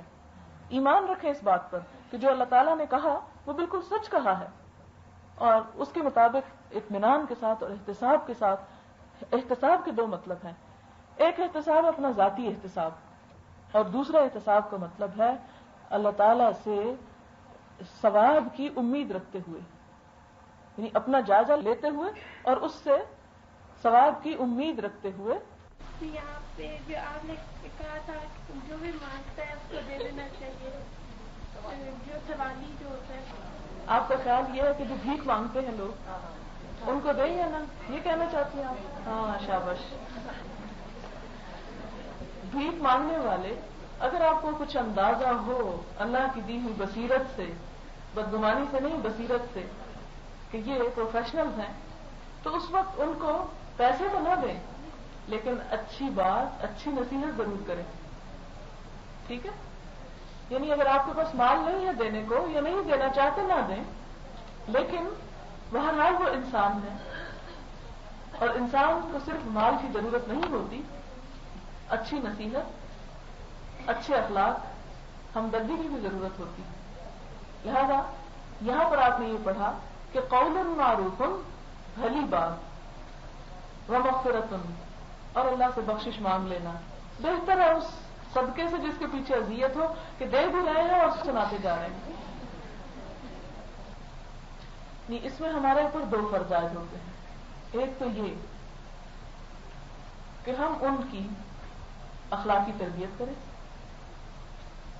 ہو سکتا ہے کہ آپ کے منہ سے نکلی ہوئی ایک اچھی بات اس کی زندگی بدل ڈالے، اس لیے کہ دل تو اللہ کے ہاتھ میں ہے. تو مایوسی کی اس میں کوئی ضرورت نہیں کہ نہیں یہ لوگ کہاں سمجھتے ہیں اور یہ تو بہت پختہ ہو چکے ہیں اور یہ تو ہمیشہ سے اسی حال پر ہیں. نہیں، مایوس نہ ہو، اس کو بھلائی کی طرف، نیکی کی طرف، اچھے کام کی طرف توجہ دلائیں. اس کے اس فعل کے بارے میں بتائیں کہ قیامت کے دن کچھ لوگ ایسے ہوں گے جو تانبے کے ناخنوں سے اپنے منہ کا گوشت نوچ رہے ہوں گے، جو وہ لوگ ہوں گے جو بھیک مانگتے ہوں گے. تو اگر لوگوں کو صحیح معنوں میں دین کا فہم اور سمجھ ہو جائے تو شاید کو بھیک مانگتا ہوا نظر نہ آئے. رمضان المبارک کا یہ آخری جمعہ ہے، جمعۃ الوداع. معلوم نہیں اگلے سال ہماری زندگی میں یہ دن آئے یا نہ، لیکن بہرحال رمضان کی گزرتی ہوئی رخصت ہوتی ہوئی ان گھڑیوں میں ہمارے لیے کچھ پیغام ہے، اور وہ کیا ہے کہ ہم اس مہینے کے خاتمے پر جس انعام اور خوشی کے امیدوار ہیں اور وہ عید کی شکل میں ہمارے پاس آنے والی ہے، اس میں ہم وہی طرز عمل اختیار کریں جو ہمارے رب نے ہمیں بتایا ہے۔ عید جو ہے یہ صرف مسلمانوں کے لیے نہیں بلکہ اس سے پہلے قوموں کے پاس بھی خوشی کے دن ہوا کرتے تھے۔ حضرت عیسیٰ علیہ السلام کی وہ دعا تھی یہ کہ ربنا انزل علینا مائدۃ من السماء تکون لنا عیدا لاولنا وآخرنا وآیۃ منک وارزقنا وانت خیر الرازقین، کہ اے پروردگار تو آسمان سے ہمارے لیے ایک خوان اتار کہ ہمارے پہلوں اور پچھلوں کے لیے عید ہو اور ایک نشانی، اور تو سب دینے والوں میں اچھا دینے والا ہے۔ عید کا لفظ جو ہے وہ عود سے نکلا ہے۔ عود کا مطلب ہوتا ہے لوٹنا اور بار بار آنا۔ محاورہ میں خوشی اور مسرت کے دن کو کہا جاتا ہے جو ہر سال اہل اسلام میں نہایت اس کو احتشام سے منایا جاتا ہے۔ اب یہ ہے کہ یہ عید شروع کب ہوتی ہے؟ چاند نظر آنے پر، جس کے بارے میں ہلال عید پیچھے آپ پڑھ بھی چکے ہیں دوسرے پارے میں، یسألونک عن الأہلة قل ہی مواقیت للناس والحج، لوگ آپ سے چاند کے بارے میں سوال کرتے ہیں، انہیں بتا دیجئے کہ یہ لوگوں کے وعدے کے وقت اور حج کے موسم کے لیے ہے، یعنی وقت کو جاننے کا ایک ذریعہ ہے۔ عید کو پہچاننے کا ذریعہ بھی یہ چاند ہی ہے۔ اب یہ ہے کہ جس رات کو عید ہوتی ہے، جسے ہم چاند رات کہتے ہیں یا شب عید کہتے ہیں، اس رات کو عموماً لوگوں کے اندر خوشی کی ایک لہر دوڑ جاتی ہے، اور اس خوشی کے اظہار کے لیے لوگ مختلف طریقے اختیار کرتے ہیں۔ اللہ سبحانہ وتعالی اپنے فرشتوں سے پوچھتا ہے، اور فرشتے بھی اس وقت دنیا والوں کی عید پر خوش ہو رہے ہوتے ہیں، ان سے پوچھتا ہے کہ بتاؤ جب مزدور اپنی مزدوری پوری کر چکے تو اس کی کیا جزا ہے؟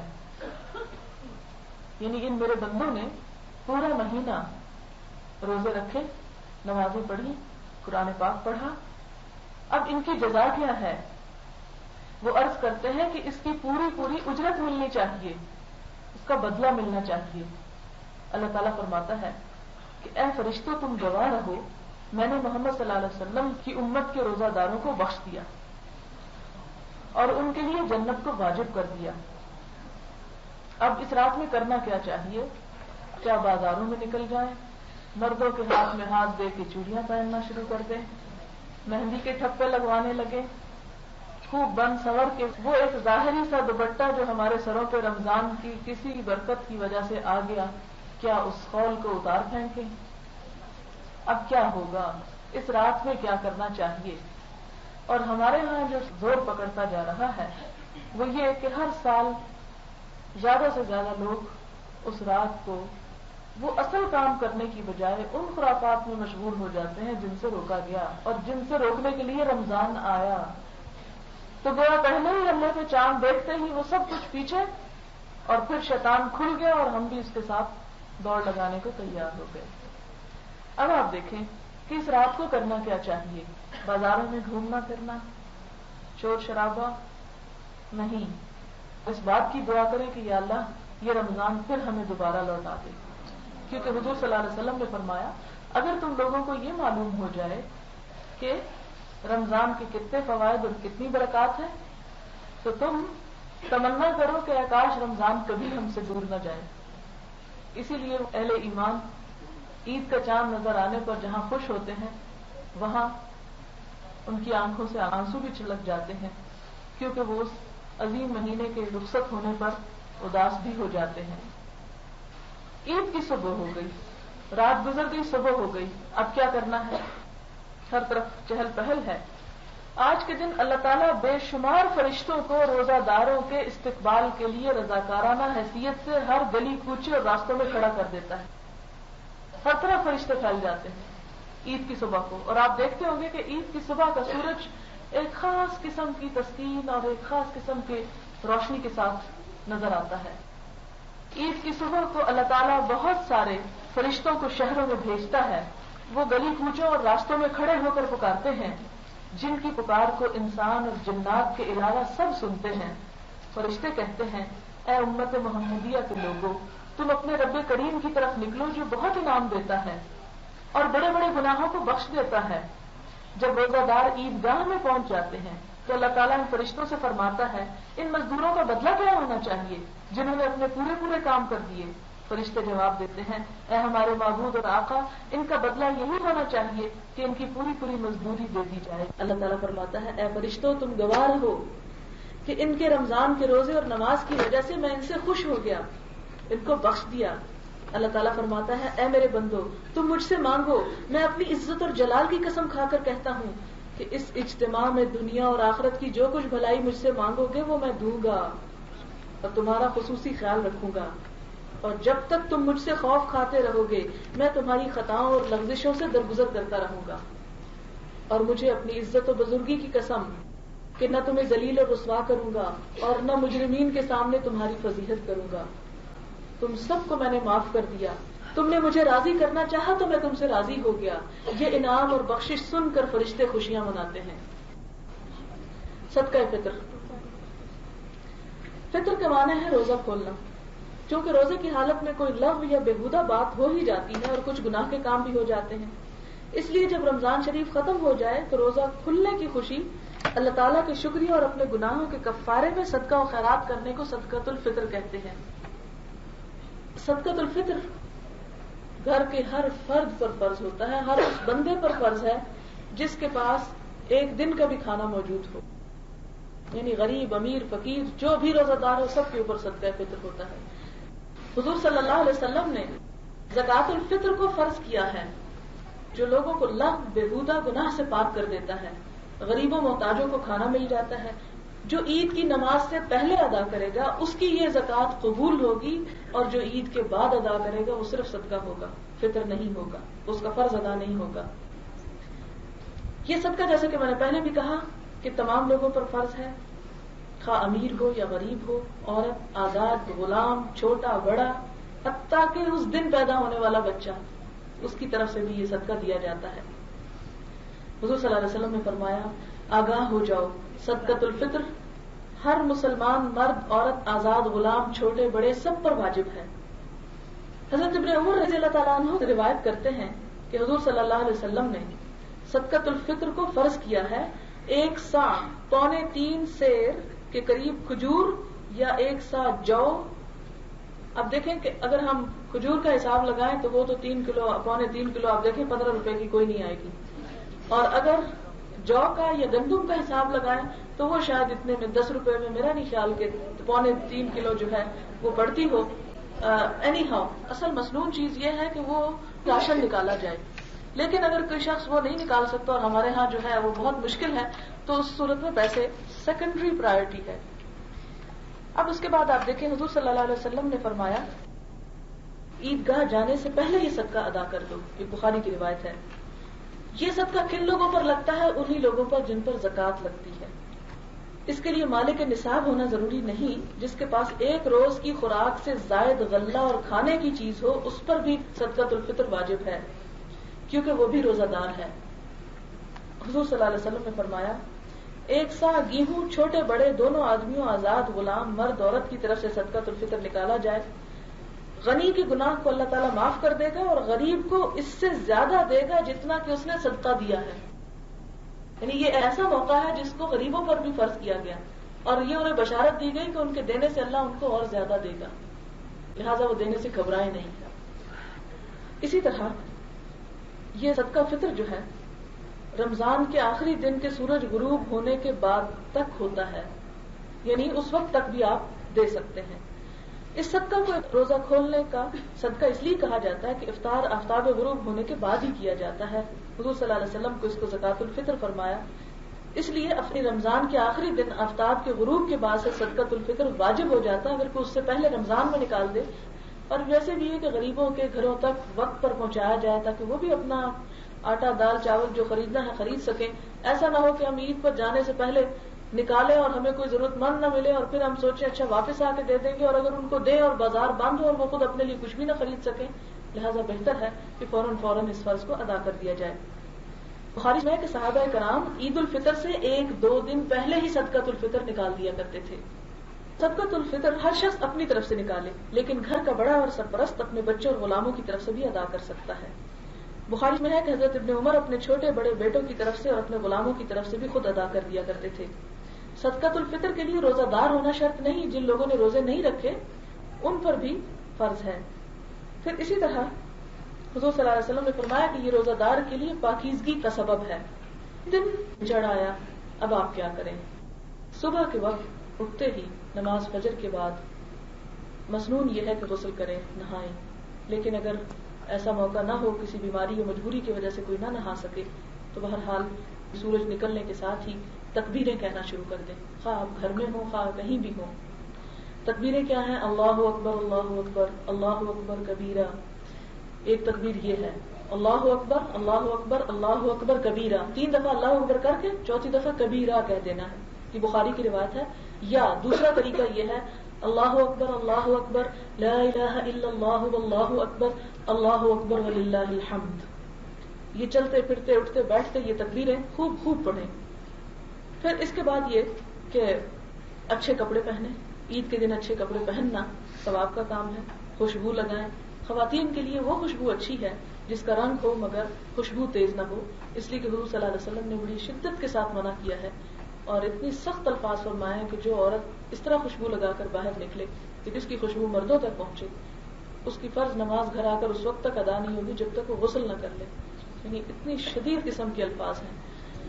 تو یہ ہے کہ عیدگاہ میں ضرور جائیں، لیکن ایسا میک اپ اور ایسی خوشبو لگا کر نہیں کہ جس سے دوسرے نمازیوں کے اور ایسے لوگوں کے جو سارا مہینہ تقویٰ حاصل کرنے کی فکر میں رہے، اس وقت ان کا تقویٰ ڈھیر کر دیا جائے۔ پھر اسی طرح جہاں عورتوں کے لیے سونا اور ریشم جو ہے وہ جائز ہے، وہاں مردوں پر منع ہے۔ حضور صلی اللہ علیہ وسلم نے فرمایا ریشم اور سونا پہننے والے مردوں پر جنت کی نعمتیں اللہ تعالیٰ حرام کر دیتا ہے اور جہنم کی بھڑکتی ہوئی آگ میں رسوا اور ذلیل کر کے داخل کرے گا۔ ان کو سخت ترین عذاب ہوگا، ان پر اللہ کی رحمتیں نازل نہیں ہوتی اور ممکن ہے کہ دنیا میں بھی اللہ تعالیٰ ان کی صورتیں بدل دے۔ اس دن گھر سے نکلنے سے پہلے کیا کریں؟ میٹھا کھا کر نکلیں۔ اس میں حضور صلی اللہ علیہ وسلم کا طریقہ کار تھا، کھجوریں کھایا کرتے تھے، یعنی بعض اوقات خواتین میٹھے پکانے میں اتنی دیر لگا دیتی ہیں کہ وہ عید کے لیے نہیں نکل سکتی، یا گھر والے مرد جو ہیں عید پر نکل جاتے ہیں اور وہ کچھ بھی کھا کے نہیں جاتے، انہیں بھوکا بھیج دیتے ہیں۔ تو اس کا بہترین حل یہ ہے کہ آپ پیچھے سے بے شک گھنٹوں پکاتی رہیں، لیکن کھجوریں جو ہیں رمضان میں ہر گھر میں موجود ہوتی ہیں، وہی کھجوریں تاک تعداد میں 1 3 5 7 حضور صلی اللہ علیہ وسلم 7 تک کھجوریں کھا کر نکلا کرتے تھے۔ پھر اسی طرح کہ عیدگاہ کو پیدل جانا زیادہ بہتر ہے، لیکن اگر قریب نہ ہو تو سواری پر جانا بھی منع نہیں ہے۔ صرف مرد نہیں بلکہ عورتیں بھی عید پڑھنے کے لیے نکلیں۔ بخاری اور مسلم کی روایت ہے کہ آپ صلی اللہ علیہ وسلم نے فرمایا کہ اگر عورت کے پاس چادر وغیرہ نہ ہو تو دوسری عورت کے چادر میں چھپ کر چلی جائے، لیکن جائے ضرور۔ اسی طرح آپ نے فرمایا کہ جن عورتوں کو نماز نہیں پڑھنا، یعنی مینسز وغیرہ کا مسئلہ ہے، کوئی نفاس ہے، تو وہ بھی نکلیں۔ اس پر صحابہ کرام نے حیرت کا اظہار کیا، وہ کیوں نکلے؟ آپ نے فرمایا ہاں وہ نکلیں، مسلمانوں کی قوت کو دیکھیں اور دعا میں شریک ہوں، اس لیے کہ اس دن کی دعائیں رد نہیں ہوتی۔ لہذا جو کچھ پکانا ہو رات کو کپڑے تیار کر کے سب کچھ رکھ چھوڑیں اور صبح جلد از جلد نکلنے کی کوشش کریں، بچوں کو بھی لے کر نکلیں۔ پھر آگے دیکھیں، عید کی نماز ہے وہ عیدگاہ میں ادا ہونی چاہیے، مسجدوں میں نہیں۔ عموماً ہمارے ہاں یہ فیشن بن گیا کہ ہر مسجد میں چند لوگ کھڑے ہو جاتے ہیں اور عید پڑھنا شروع کر دیتے ہیں، یہ طریقہ کار درست نہیں ہے۔ کھلے میدان میں بڑی جگہ پر نماز پڑھنی چاہیے۔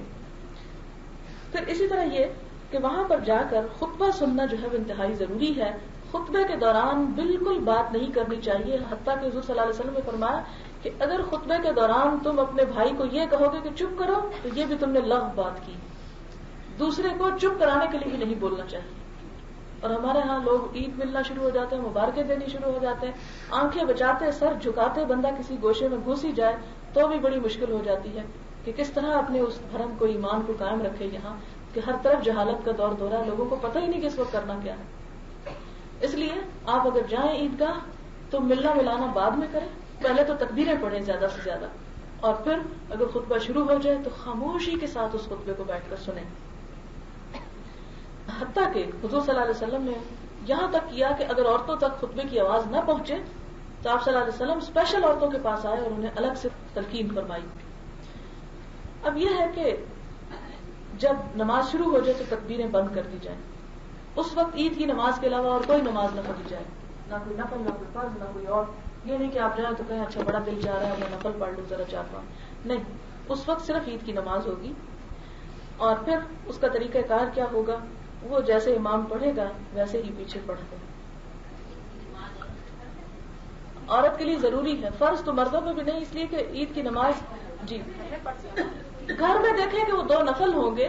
میں آپ کو بخاری اور مسلم کی وہ روایت سنا رہی ہوں، صحیح حدیث کی، جس میں حضور صلی اللہ علیہ وسلم نے عورتوں کو حکم دیا کہ وہ گھروں سے نکلے عید کے لیے.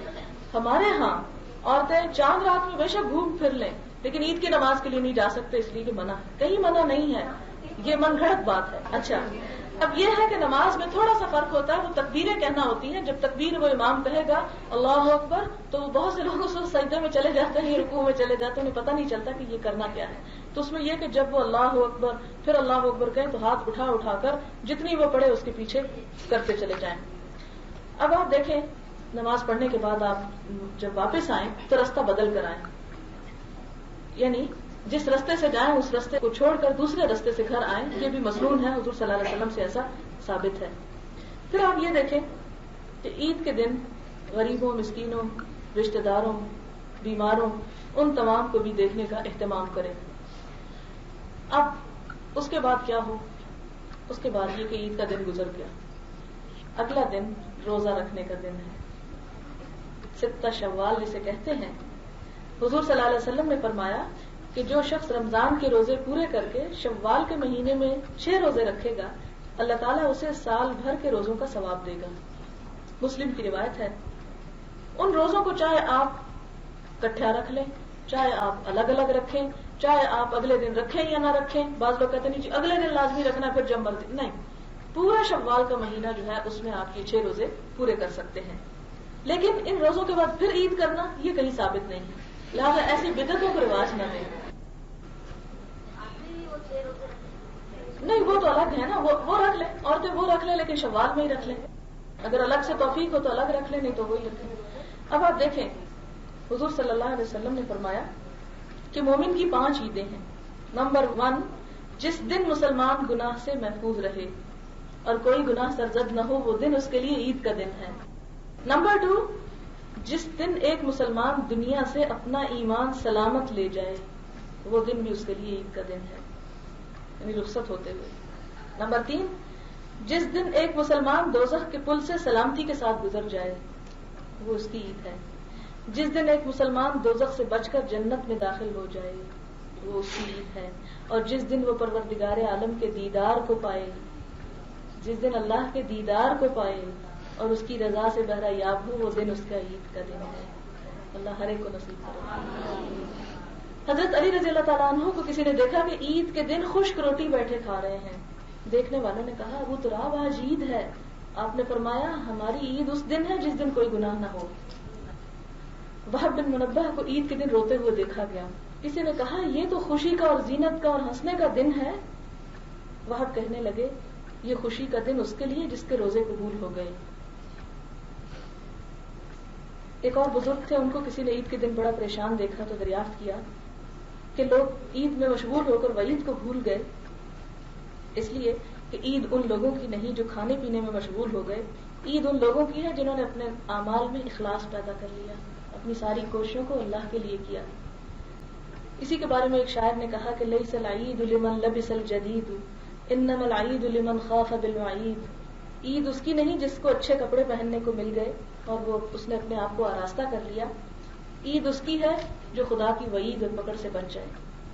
سبحان اللہ وبحمدہ عدد خلقہ ورضا نفسہ وزنۃ عرشہ ومداد کلماتہ. سبحان اللہ العظیم. اللهم صل على محمد وعلى آل محمد كما صليت على إبراهيم وعلى آل إبراهيم إنك حميد مجيد. اللهم بارك على محمد وعلى آل محمد كما باركت على إبراهيم وعلى آل إبراهيم إنك حميد مجيد. ربنا آتنا في الدنيا حسنة وفي الآخرة حسنة وقنا عذاب النار. ربنا لا تزغ قلوبنا بعد إذ هديتنا وهب لنا من لدنك رحمة إنك أنت الوهاب. ربنا لا تؤاخذنا إن نسينا أو أخطأنا. ربنا ولا تحمل علينا إصرا كما حملته على الذين من قبلنا. ربنا ولا تحملنا ما لا طاقة لنا به واعف عنا واغفر لنا وارحمنا أنت مولانا فانصرنا على القوم الكافرين. ربنا هب لنا من أزواجنا وذرياتنا قرة أعين واجعلنا للمتقين إماما. ربنا أفرغ علينا صبرا وتوفنا مسلمين. ربنا أفرغ علينا صبرا وثبت أقدامنا فانصرنا على القوم الكافرين. ربنا هب لنا من أزواجنا وذرياتنا قرة أعين واجعلنا للمتقين إماما. يا حي يا قيوم برحمتك نستغيث